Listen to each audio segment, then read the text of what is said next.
A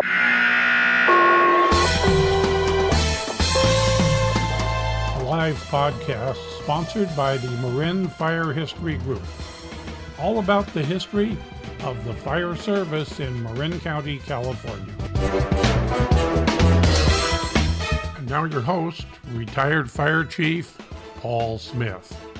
Good morning, and this morning we have with us Battalion Chief Michael St. John from the Mill Valley Fire Department. He has retired last year, and this morning we'd like to meet with Mike and discuss the Marin Search and Rescue Group. The Marin Search and Rescue Group, as we know, has been around for a while, and it is one of the resources that both fire and law use in Marin County and throughout the state, I believe, for search and rescue. So Michael has a background, of course, in as a firefighter and fire battalion chief, but also very unique with the search and rescue group. So good morning, Michael. How are you? Good morning. I'm great today. Thanks, Chief. Why don't we start it out a little bit, if you don't mind, with telling us a little bit about yourself and your fire service background, because I believe that's where you started. That's correct. So I grew up in Marin County, and in 1979, I was living in Inverness at the time, and there was a search for two missing kids, one late May afternoon that extended overnight and went into the next day. I joined the search effort as a citizen volunteer. Back in those days, the military had a big presence in Marin County. So you saw Army and Coast Guard assets, and ultimately the two kids were found safe way up on Inverness Ridge by a deputy, and it had a great outcome. During that search, I noticed that there was high school age members wearing uniforms, and that was my first introduction to search and rescue. I quickly joined the team back then and have been a member ever since, now for 41 years. Search and rescue started as an Explorer search and rescue post, which is part of scouting. And our program started in 1971. In 1978, it transitioned into the sheriff's office, which had responsibility for search and rescue. And my very first search officially with the search and rescue team was for the Trailside Killer in August of 1979 during his first act of lay-in-wait predator abduction and murder up on the hills of Mount Tam. To my point from earlier, I know you have a fire service background, and why don't we kind of touch base for a few minutes on your initial contact with public safety and public service? It looks like was through law enforcement arm with the post that was active with Marin Search and Rescue. So how did you get involved on the fire side, Michael? So the fire service appealed to me early on. My dad was a volunteer firefighter with Inverness Fire Department. And in 1984, I started taking fire science classes and worked my very first fire season starting in June of 1985 with Marin County Fire Department. Marin County Fire Department and Kentfield Fire Department had a close and long history, with a number of the firefighters that grew up in Kentfield coming over to Marin County Fire Department, many of them serving as engineers and captains at the time, along with seasonal firefighters. And in August of 1985, I was interviewed and accepted as a volunteer for Kentfield Fire Protection District. Nice. It's interesting you bring this all around, because last month we interviewed Ken Mizuko, the retired Marin County chief that also started with Kentfield back in the early 70s. So what you say is true, Michael. What you say is true. Kentfield has a long, proud history of cultivating good folks in the field. So appreciate that. Now, when did you mentioned you were a volunteer with Kentfield and with a seasonal Marin County Fire Department, and did you maintain your contact with search and rescue when you were a volunteer and seasonal? So as a volunteer and seasonal, I stayed engaged with search and rescue. And at that time, the mounted posse was probably the core search and rescue resource for the Marin County Sheriff's Office. And we remained as an explorer post. Through the 1980s, as I stayed at Kentfield, I started to gain a lot of experience in emergency response. Kentfield had a really unique culture as a training organization. They emphasized that core skills and a good foundation of technical knowledge were required to be leaders. They also had a very spontaneous training regime where you'd show up for drill on a Tuesday night and you had no idea what you were going to do. Directions came out to go respond to a simulated fire call at this street. You'd stretch all kinds of hose, put it back, and go do it again. And the camaraderie, the mentorship, the training that I received at Kentfield really shifted a lot of, I learned a ton. And this was all stuff that the search and rescue team needed at the time. The search and rescue team in the mid-'80s suffered from poor leadership. It didn't have a esprit de corps culture. It lacked a comprehensive training program. And so what I learned at Kentfield would later directly translate into, what I was able to contribute to the search and rescue program. Now, if we can focus on that training aspect just for a moment, how does one train a team for search and rescue? From my fire background, I know how we train for automobile accident extrications, wildland fires, structure fires, and the like. But how do you train a group of high school, mostly evolved into, I guess, mostly a high school group and maybe some volunteers in their early 20s? How does that evolve? How does that training evolve with search and rescue? What do you do? So what we realized is that in the fire service, we have a fire academy that delivers essential core skills to members. And that fire academy, certainly in my time, starting in 1986 when I went through it, from today is night and day as far as its growth in professionalism, its growth in really being focused on training people in the right type of stuff and being very hands-on and dynamic. Mm-hmm. And so I took what was in a fire academy and started what I called a search and rescue boot camp. Now, a lot of the skills cross over, are similar, but also search and rescue is different, where you need to have people that are capable of land navigation, man tracking, being able to plan and organize a search and response, and having good concepts of search tactics. A lot of the practical application, and I think the successes of our program, is a 60-hour boot camp that all members need to attend. It also allows us to set the culture and expectations of what we want out of search and rescue. Our program, although it does have 30 to 35 high school age members, has a total of 100 people. And we actually, in our last recruit class, had everybody from ages 14 up to 70, and they all go through the same training, same requirements. And so one of the unique things about our program is, as a high school age member, you're on the front lines of emergency response. And we're able to successfully do that because our members are really well trained initially.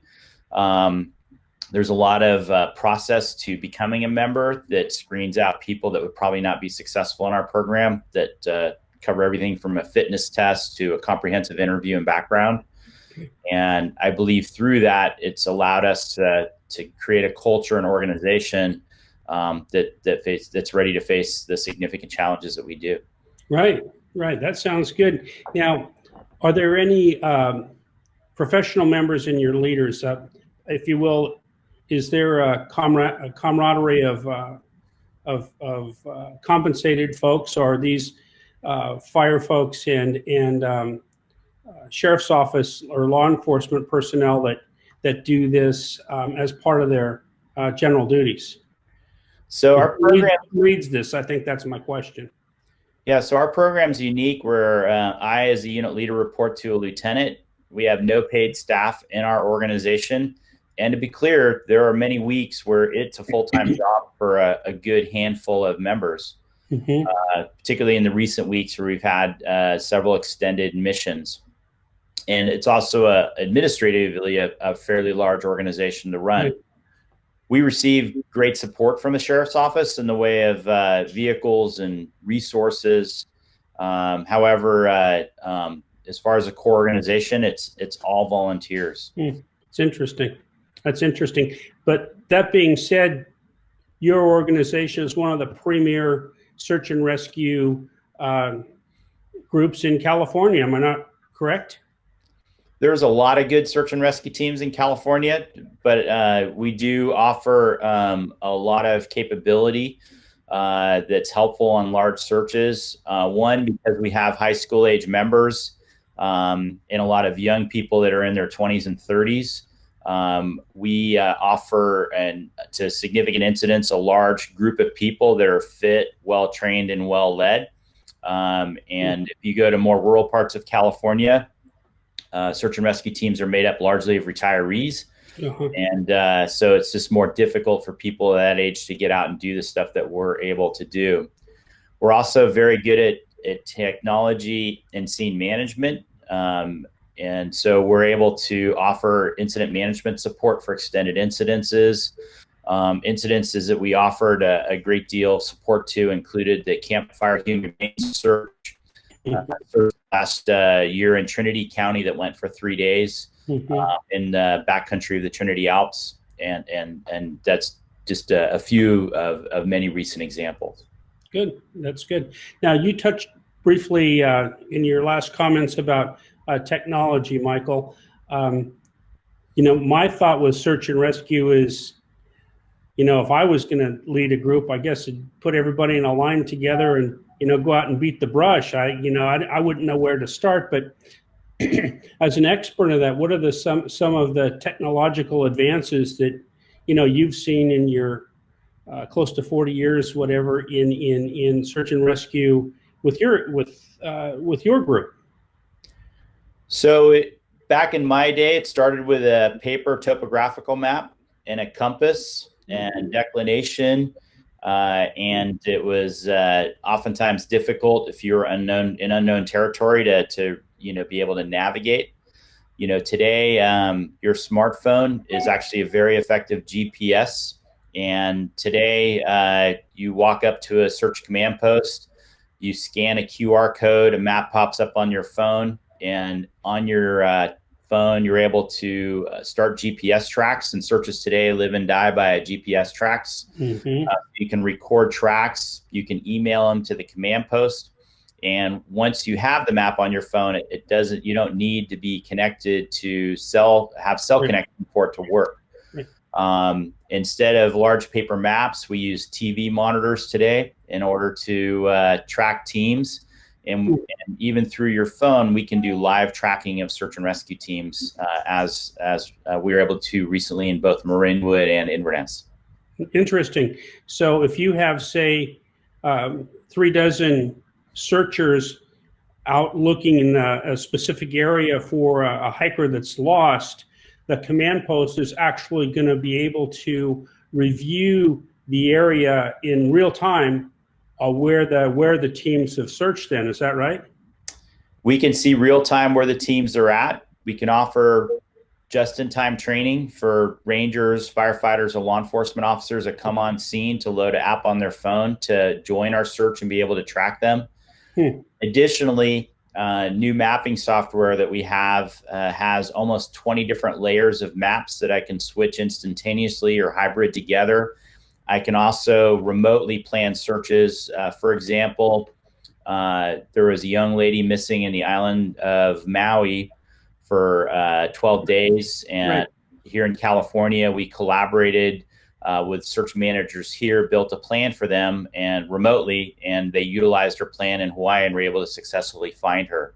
Yeah, it was an interesting story. So that technology has really enabled us to have pretty powerful capability of helping people a long way away. Now, what about infrared technology and maybe some sort of electronic ear? Right. So Santa Clara County SAR kind of championed the parabolic microphone, which allows us to probably increase our ability to hear somebody by 8 or 10 times. And so we take that out late at night with a bullhorn and do voice calls and then listen for the person to respond back. And that's one type of new technology. The other is we have thermal imaging binoculars that have the capability to see anything generating heat from 2,000 yards and to make out a human form at 1,000 yards. When we're searching for an elderly dementia or a missing kid that won't respond to voice calls, this type of technology can be really impactful in scanning large areas and trying to locate somebody who's not going to reply back or who may be down and unresponsive. Yeah, that's interesting. So, do you have? Are you able to bring in aircraft resources as well? So you get a above the horizon look down for this infrared technology? So we have a couple different ways to do that. And the Inverness search is a great example of that. At the end of the day, boots on the ground probably still remain the most effective resource, but that's not to say other things haven't had great success. And in the Inverness search, we utilize UAVs or handheld drones to cover a lot of the search area, and these have infrared capability. We used both the Highway Patrol and Sonoma County Sheriff's Office aviation units that also have much more sophisticated and better forward-looking infrared. Okay. And then they have gyroscope stabilizing binoculars from our Sheriff's Air Patrol plane that also participated in the search. Wow. And so all these are tools, along with canine teams, e-bikes, horses, and all these resources were applied in the Inverness search. Nice. And again, a very successful outcome. For me, watching it on the news and reading the paper daily, as the time progressed with your Inverness search last month, it was looking less and less hopeful for the victims. So when I saw the news and they found the couple, I was relatively healthy and alive. It's just amazing to me, it really is. And there's a number of reasons for that. First off, the scenario where they were found in that drainage, very unlikely. We had no clues that led us to that location. But what remains important and certainly telling in that search is to stay engaged. Oftentimes we put all of our eggs in one scenario and stop looking at others. But at the end of the day, they're missing for a reason. That's because they're going to be hard to find and they did something that maybe we didn't expect. And so while a lot of our focus switched to the water based on clues and sightings, going back and continuing to search the land as well was really important in this case. Yeah, you really had to stick to it in that particular situation. Now, could we lead in, Michael, to maybe a scenario or two that you'd like to talk about that stick out in your mind, either as a young search and rescue team member or as a leader today, relative to you mentioned the car fire, you mentioned the Inverness, and you mentioned the trailside killer. Are there any other unique searches, or maybe they're all unique, that you participated in? Certainly through the years, we've had a wide variety of search and rescue missions of all types that we faced, or search and recovery missions. Things that stand out in a number of our missions, probably almost half the people that we're going to find are deceased. But bringing closure so families know what happened to their loved ones is something that's really important. As far as specific incidents that stand out, we thought that looking for human remains, or many people thought looking for human remains for search and rescue volunteers was a new thing with the Sonoma fire siege. Unlikely the following year, we had the campfire in Paradise, and we were committed on that over an 18-day period. So one of the things that stands out is that as wilderness search and rescue teams, we need to better prepare for the disaster as well in the way of training and PPE, because I believe whether it's an earthquake, a tsunami, or another firestorm, these types of things are going to continue to happen, and we need to be ready to support it. As far as significant incidents, it's really the diversity of operations that we face. And over just the last several months, we've been as far as San Bernardino and Los Angeles County. Search and rescue is like the fire service, contains risk. And this year in California, we've had 2 fatalities of search and rescue volunteers. Most recently in San Bernardino County, where one sustained a fatal fall while on ice. And our team was actually at that incident and only a short distance away from where that incident occurred. And so as volunteers and as a volunteer organization, we're still put in areas of risk. And so we continue to kind of evaluate that and make sure that we're taking care of our members. Behavioral health issues that impact the fire service are also an issue for search and rescue. We see a lot of, grim things as search and rescue volunteers from the campfire, or most recently, last week, we located a subject that was despondent, and our team members located him hanging in a tree. And so behavioral health issues is also a factor. And so there's actually a lot to what we do, even though we're a volunteer organization, as far as managing the safety and welfare of our members. The diversity of operations, where one day you'll be in San Bernardino County on a snow and ice mission, and a few days later you'll be looking for an elderly dementia walkaway from her house in San Anselmo. To the following week, an evidence search after an attempted homicide in the canal area of San Rafael. So it's just an interesting diversity of missions that we have to be ready for. Some of these require us to operate really remotely off the grid, up in the Mendocino National Forest or Trinity Alps. And others were set up at a beautiful fire station like Kentfield, with all the Wi-Fi and lots of resources and capability. So you have to scale your needs and be ready for pretty much anything. Yeah, I can see that. I learned a lot this morning too. This is really interesting. Michael, you mentioned something that you had an 18-day deployment recently, and it amazes me that with a volunteer organization, if you will, that these volunteers are so dedicated and able to give up, 18 days without their normal paycheck or whatever they do, if they're students or school issues, to be able to do this. So what I'm seeing is a great commitment from the members, and a leader that pushes his people to stay motivated, stay on task, and really enjoy what they're doing, because you can't ask somebody to go out in the wilderness for a couple of weeks on a search, and it's amazing how you're able to keep them motivated. So I'm glad you do. No, and I also want to clarify that we supported the incident for 18 days. Okay. However, we would only send people for 2 to 3 days as far as a shift.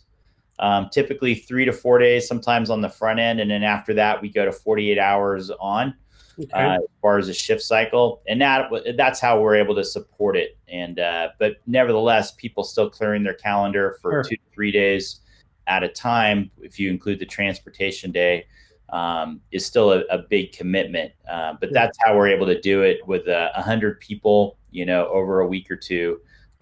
We can get enough critical mass in order to support an incident for an extended period of time. I got it. So you're rotating people in and out, and in the fire service, we generally send them on a 2-week deployment. It's a 2-week deployment, and they're gone for 2 weeks. So I can see with your particular situation how somebody is more easily able to give up, 2 or 3 days or maybe a long weekend to stay involved with the incident. Exactly. And it's still a major commitment, particularly if you're not getting paid. Right. But people understand that when they join the organization, that this type of thing will be required. And most of our people have a lifestyle that allows them to do that sometimes. Good. Well, thanks for joining us this morning, Michael. Do you have anything else you'd like to wrap up with this morning? No, I just, the final thing I want to wrap up with is during the Inverness search and the recent Marinwood search and the search in Tennessee Valley, one of the things that we really enjoy here in Marin County is how well fire, law, the park agencies, and there's a number of them, work closely together to resolve complicated incidents. I think here in Marin, those relationships are a little bit unique from other areas, and how we're able to work closely together. And that was a huge benefit to us resolving the Inverness search successfully. Yeah, well, thank you for that. And on behalf of the Marin Fire History Group, have a great rest of your day. And again, Michael, I appreciate you joining us this morning. Thanks, Chief.